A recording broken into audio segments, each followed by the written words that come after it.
بسم اللہ الرحمن الرحیم والصلاة والسلام علی رسولہ الکریم وعلی آلہ واصحابہ اجمعین اما بعد۔ معزز سامعین کرام، السلام علیکم ورحمۃ اللہ وبرکاتہ۔ آج ہم آپ سے بات کریں گے خواب کے اندر جوتا دیکھنے کے حوالے سے۔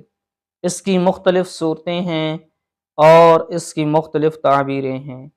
اگر آپ ان تمام صورتوں کی تعبیریں جاننا چاہتے ہیں تو آپ اس ویڈیو کو آخر تک لازمی دیکھیں، اور اگر آپ نے ابھی تک ہمارے چینل مولانا مجیب الرحمن آفیشیل کو سبسکرائب نہیں کیا تو اسے بھی سبسکرائب فرما لیں اور ساتھ لگے گھنٹی کے بٹن کو بھی کلک کر دیں تاکہ آپ تک ہماری نئی ویڈیو کی اپڈیٹ جو ہے وہ ٹائم ٹو ٹائم پہنچتی رہے۔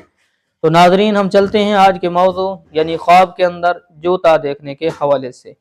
حضرت علامہ ابن سیرین رحمۃ اللہ علیہ نے فرمایا ہے کہ خواب میں جوتا عورت پر دلیل ہے، اور اگر دیکھے کہ اس نے نیا جوتا پاؤں میں ڈالا ہے تو دلیل ہے کہ عورت کرے گا یا کنیز خریدے گا، اور اگر خواب میں دیکھے کہ دوسرے کا جوتا پاؤں میں ڈالا ہے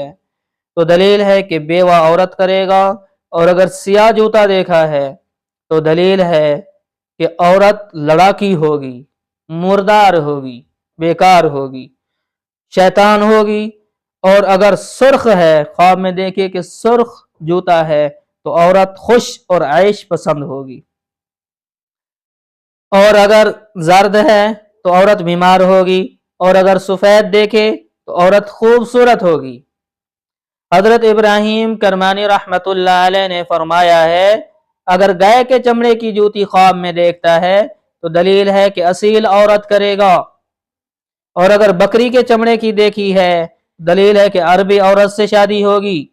اور اگر خواب میں دیکھے کہ جوتی کے پاؤں سے گری ہے، جوتی پاؤں سے اس کے پاؤں سے گر گئی ہے اور ضائع ہوئی ہے تو غم پہنچنے پر دلیل ہے، اور اگر جوتا اس کے پاؤں میں تنگ ہے تو دلیل ہے اس کی عورت تباہ کار ہوگی، بربادو ہوگی، اور اگر خواب میں دیکھے کہ پرانے جوتے کا دیکھنا نئے جوتے سے بہتر ہے۔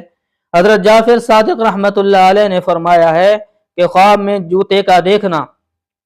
7 وجہ پر ہے۔ اول عورت، دوم خادم، سوم کنیز، چارم قوت،